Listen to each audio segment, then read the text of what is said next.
요즘 같은 연말 에어비앤비를 통해 도시의 예쁜 가정집을 하루 이틀 정도 빌려서 친구와 신나게 노는 건 이제 굉장히 흔한 일이 됐습니다. 그런데 말입니다.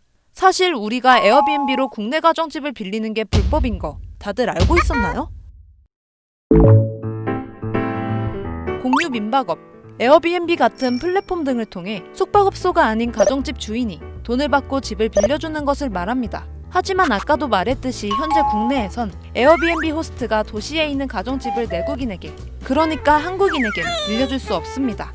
서울에 있는 어떤 집을 프랑스 국적의 꼬띠아르에겐 빌려줄 수 있지만 한국 국적의 한유진에게는 빌려줄 수 없는 겁니다.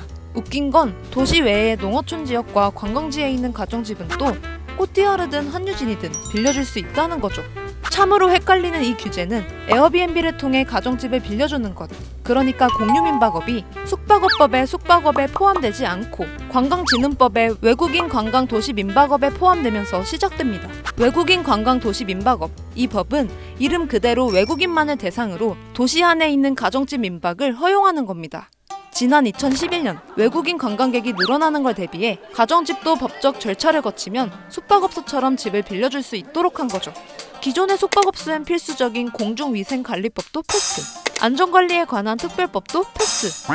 외국인을 많이 수용하겠다는 목적만을 고려했지 지금처럼 한국인도 국내 가정집을 흔히 빌리게 될 상황을 전혀 고려하지 않은 법이 탄생한 겁니다.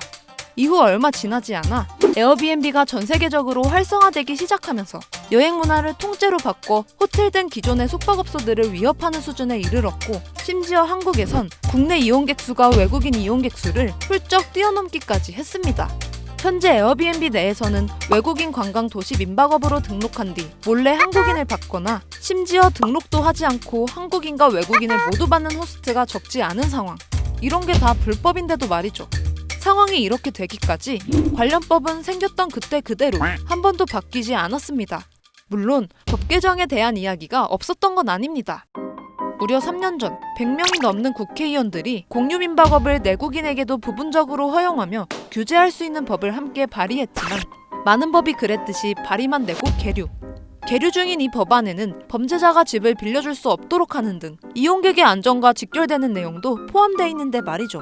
그동안 에어비앤비는 집주인인 호스트를 관리, 평가하는 시스템을 자체적으로만 갖고 있을 뿐 외국인 관광 도시 민박업으로 등록은 한 건지 호스트가 범죄자인지 등은 확인하지 않고 있어서 안전과는 거리가 멀다는 지적이 꾸준히 제기돼 왔거든요.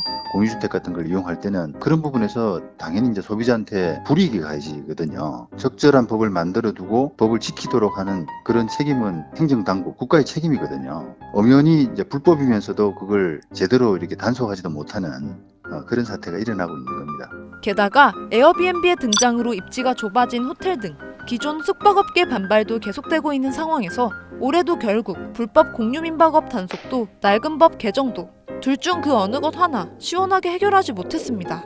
어차피 이제 에어비앤비 같이 공유 숙박이 이제 활성화되고 있는데 어떤 범위까지 허용해주고 어떤 범위는 안 되고 하는 부분을 좀 정확하게 공론화시켜서 이렇게 만드는 게 의미가 있거든요. 이번 연말도 아마 도시만의 에어비앤비는 한국인으로 가득 차겠죠? 불법인 채로 말입니다.